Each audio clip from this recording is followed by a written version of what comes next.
Red Bull was supposed to dominate 2025, but behind the scenes, things aren't as smooth as they seem. Despite a calmer RB21, the team is still battling a technical crisis that could shake up the entire season. So, what's really going on? Let's break it down. But before we start, make sure to subscribe for latest F1 news. During the last day of testing in Bahrain, Red Bull brought almost a B version of the car, with a lot of changes that concerned front wing, floor, and engine cover. Despite the various evaluating runs that were made, some components were discarded because they were not yet working as the team was hoping. As a consequence, Red Bull Racing decided to take those new components to Australia as well to understand how well they were working on the car and see what effective improvement in performance they brought compared to the data seen in the simulations, mainly CFD and wind tunnel. For this reason, Verstappen and Lawson drove two different cars configurations for the whole weekend. Max Verstappen drove the B spec, which included a new front wing and a new floor, while Liam Lawson adopted the base configuration of the car, with the front wing that appeared on the car during the first day of testing in Bahrain, but with Verstappen's same new floor. For what concerns the new components, the new front wing is characterized by a completely different design. While in the first version adopted by Lawson, the nose connects directly to the main plane and has an almost flat trend throughout its length. In the new solution fit on Verstappen's car, the nose connects to the second element and has a much rounder profile, light blue arrows. Moreover, the width of the nose also changes, as highlighted by the green arrows. While the old version narrows as it gets closer to the main plane, the new version is much wider and thicker. As a direct consequence, the new version features a gap between the main plane and the second element, which can be helpful to increase the local downforce produced by the front wing itself. The new main plane features a much flatter profile in the central portion, just below the new nose, with a much more pronounced, almost squared, slope to the lateral profile, mainly to help pushing the air towards the Venturi inlets behind, orange lines and arrows. The connection of the top two profiles to the end plate has also changed. While the version used by Lawson features an inclined airfoil profile that is connected to the end plate by a simple metallic support, the new version seen on Verstappen's car is characterized by a much more complex connection that provides benefits from an aerodynamic point of view, red arrows. The goal here is to push the air towards the outside of the front tire as much as possible, increasing the outwash effect of the front wing. For what concerns the new floor edge, there is a very small but noticeable difference in the vortex generators placed at the front of the floor edge wing. The new version was fitted on both cars, with the old spec tried during testing. The last vortex generator has a different shape and inclination in the new version compared to the version adopted in testing, with a much sharper and similar shape to the vortex generators placed at the front. The other new element is the raised lower lip of the floor edge wing, placed immediately adjacent to the new vortex generator just described, red arrow on the right, which is quite steep and square. In the version used in Bahrain, however, the vortex generator is much smaller than the vortex generators placed at the front and has a more triangular and curved shape, while the lower lip connects to this vortex generator in a more curved and smooth way, as visible from the red arrow at the bottom right.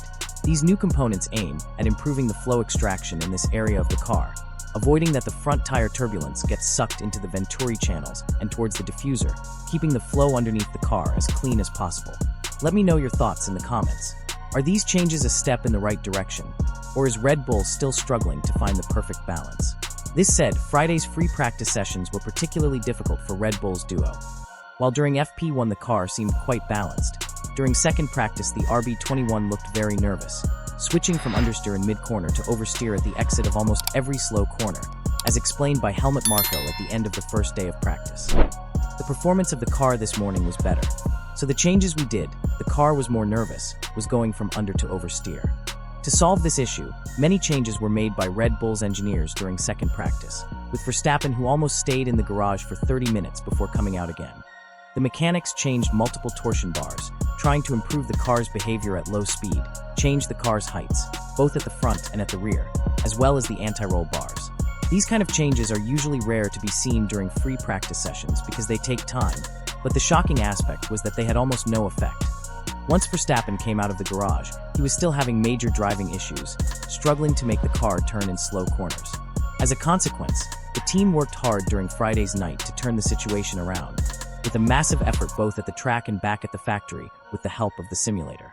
They eventually managed to do so, as when the RB21 hit the Albert Park circuit on Saturday's FP3 and qualifying, it was a completely different car. The impression is that it's very difficult for the team to find the right compromise between mechanical grip and aerodynamic stability. But once Red Bull engineers find all the right parameters, after many tests, that make the car enter its working window, the RB21 has a modest balance, with a very strong front end that fits Verstappen's driving style and allows him to make a huge difference in terms of performance. Particularly significant were Verstappen's words after Saturday qualifying, as he explained that the team had to do a lot of tests and work hard to find a solution to the poor performance seen during free practices. We had a bit of a tough start, so it took a bit of time to understanding and how we can improve the situation, and we did that today. Horner himself explained how McLaren, by contrast, manages to find the right balance between mechanics and aerodynamics in almost every condition, having a good impact on tires as well. It's always an interaction between aero and mechanical, and you can see the McLaren, they've got in a very sweet spot. And then with that comes, very good degradation, and the car is very kind on its tires. The car performed well in qualifying, showing off many strengths. The RB21 was very quick in warming up the tires up and had an excellent top speed in the second sector, thanks to the very unloaded setup the team chose for the weekend. Both Verstappen and Lawson, in fact, adopted a medium-low downforce rear wing characterized by a main-plane with a very reduced chord and a flat leading edge, matched with a low downforce double-element beam wing. This choice turned out to be correct, as both Lawson and Verstappen set a top speed of 331 km per hour at the end of second sector's long straight, with at least 5 km per hour of advantage over all competitors. Despite this big advantage, the RB21, as most of other cars, couldn't avoid overheating on the softest C5 in the last sector, losing a lot of grip especially in the last 2 corners. By contrast, the MCL39 seemed on rails for the whole lap and didn't suffer any kind of degradation on any compound. Verstappen pointed out that tires are quite sensitive around here as well with all these high-speed corners, explaining that drivers need to be extremely cautious on which section of the track they want to push to really make the rubber last for the whole lap. Why is Red Bull still struggling to make the car work? The performance seen during the first weekend of the year is the proof that Red Bull hasn't solved last year's technical problems yet. Horner said that the RB21 has a great potential that still needs to be discovered, and that this year's car is much calmer than the previous one. I think the characteristics that this car has is much calmer than RB20, so I think it's actually a platform to develop through the season. There's not the nasty snaps that there was on RB20, so that gives us a good dynamic platform for us to develop the car through the season, through all the different races that we're going to head to. However, the reality is that it still takes a lot of time to find the right setup that makes the car enter its operating window, with a lot of work required both on track and back at the factory. Moreover, even when the car enters this aforementioned window, the performance is not at McLaren's level, which is a big worry for the team. Another aspect that needs to be taken into consideration is that on Sunday the water and cold conditions helped Verstappen keep the tire temperatures reasonable in the first few laps, but as the track dried, he started struggling with overheating. In conclusion, despite having a more predictable car this season, Red Bull still needs to do a lot of work to improve the RB21 performance. If Red Bull doesn't fix these issues soon, could we see their dominance come to an end? Let me know your thoughts in the comments, and don't forget to like and subscribe for more F1 insights.